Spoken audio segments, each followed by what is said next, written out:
ગુજરાતમાં આગામી સમયમાં ચૂંટણી આવી રહી છે તેને ધ્યાનમાં રાખીને કોંગ્રેસ દ્વારા જન આક્રોશ યાત્રા છે તે શરૂ કરાઈ છે। તેના ત્રીજા તબક્કામાં આ યાત્રા પહોંચી છે અને દક્ષિણ ગુજરાતમાં આ યાત્રા ચાલી રહી છે। ત્યારે કોંગ્રેસના ધારાસભ્ય એવા અનંત પટેલ છે તેમના દ્વારા આ યાત્રામાં હુંકાર કરવામાં આવ્યો હતો અને સરકારની નીતિઓ પર રોષ ઠાલવવામાં આવ્યો હતો। આ દરમિયાન તેમણે શ્રમિકોના શોષણની વાત કરી હતી। શું કહ્યું છે અનંત પટેલે તે સાંભળો। સૌને નમસ્કાર। સૌને લડેંગે લડેંગે લડેંગે જનાક્રોશ યાત્રામાં આજે કામદાર સંવાદની સાથે આપણે રેલી કાઢીને આવેદનપત્ર આપવાનું છે। ત્યારે આપણી વચ્ચે ઉપસ્થિત ગુજરાત પ્રદેશ કોંગ્રેસ સમિતિના પ્રમુખ અને જનસંવાદ તેમજ જનયાત્રાના પ્રણેતા અમિતભાઈ સાહેબ, વિરોધ પક્ષના નેતા તુષારભાઈ ચૌધરીજી, આપણા કરશનદાસ બાપુજી અને કિશનભાઈ, તમામ આગેવાન શ્રીઓ, આજે આપણે કામદારોના ન્યાય માટે આજે ત્રીજી રેલી કરવાની છે। કરવાના છે ને? કરવાના છે ને? બધા મજબૂત છે ને? અને અનંત પટેલને કોંગ્રેસ સાથે તો નીચે જ બેહવું પડે ને તાપમાં જ રહેવું પડે। પહેલે જ તમને વાત કરેલી ને, એવા છાયડામાં ઉભા રહેલા હોય ને એ ખુશની થતા તાપમાં જ જવાનું છે। આપણે કામદાર છીએ, આપણા લોહી અને પરસેવાની કમાણી પેલા માલિક લોકો કરે અને ભાજપ વાળાને કવર પહોંચાડે એવા માલિકોને બતાવવાનું તમારી કંપની અમારા લોહી પરસેવાથી ચાલે છે। અમે કંપનીના માલિકને સારી ગાડી વાપરવાનું આપીએ છીએ અને પપ્પેના છોકરાઓ વિદેશ ભણવા જાય છે। એ આપણી ખૂન પરસેવાની કમાણી છે। એટલે કોઈ માલિક જેવી દાદાગીરી કરતો હોય કે કામદાર વગર અમારું કારખાનું કે ઉદ્યોગ ચાલશે, ભાઈ એ દિવસો ગયા છે। કામદાર વગર કોઈનું ભલું થવાનું નથી અને એ આજે આપણે બતાવવાનું છે। આ લોક કંપનીમાં ઘણા બધા એચઆર દાદાગીરી કરે, અરે કાલથી આ લોક કંપની બંધ કર દો, તાળા માર દો અને બહાર બેસી જાઓ। બેવા તૈયાર? તૈયાર? અરે આ ડેમોસા કંપની વાળા કેટલા દિવસથી લડે છે। એક દિવસ અમે ત્યાં કોંગ્રેસ સમિતિ ત્યાં જઈને બેઠી છે, તમારી સાથે રાત દિવસ અમે કોંગ્રેસ સમિતિ બેસવા માટે તૈયાર છે। તૈયાર છે?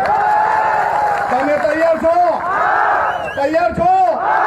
અરે મેં વાત કરેલી તમને કે બેન દીકરી બૈરી બધાને લઈને આવવાનું, પરંતુ ખબર નથી આપણે હજુ છેલ્લી આર પારની લડાઈ લડવા તૈયાર નથી એવું લાગે।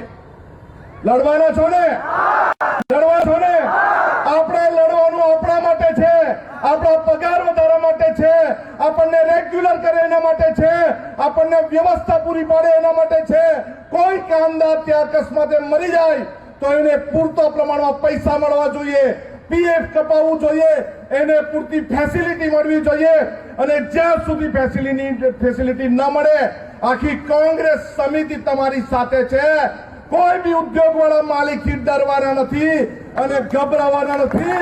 છેલ્લા શ્વાસ સુધી તમારી સાથે છે, તમારી વચ્ચે છે અને લડવાના છે। આજે પોલીસ મિત્રો આવ્યા છે, મારે કહેવાનું છે ભાઈ તમે ભ્રષ્ટાચારની બનતી ટાંકીની તપાસ કરો। અમારા યુવક કોંગ્રેસના સાથી સાથે જો કોઈ દાદાગીરી કરી છે, જેલ ભરો આંદોલન કરશું। આ કોંગ્રેસ સમિતિએ ડીએસપી ની કચેરીને તાળા બી મારેલા છે। અમે બેસીને તમારી કચેરીનો ઘેરાવ કરશું અને જે પીઆઈ માં બહુ દાદાગીરી ને બહુ તુમાખાશાહી હોય, તમારામાં તાકાત હોય, તમારી રેલી અટકાઈને બતાવો, પછી અમે તમને બતાવશું। આજે વલસાડમાં પુલ બનીને તૈયાર છે, દિલ્હી વાળા દાઢી વાળાની રાહ જોતા છે કે શું તે સમજ નથી પડતી। અમે પણ અહીંયા કોંગ્રેસ સમિતિની આગેવાનીમાં બ્રિજ ખોલી દેશું। આ સુવિધા માટેનો બ્રિજ છે, કોઈના બાપની જાગીર નથી, અમારા ટેક્સના પૈસાથી બને છે, કોઈ બીજા પૈસા કોઈ આપવાના નથી।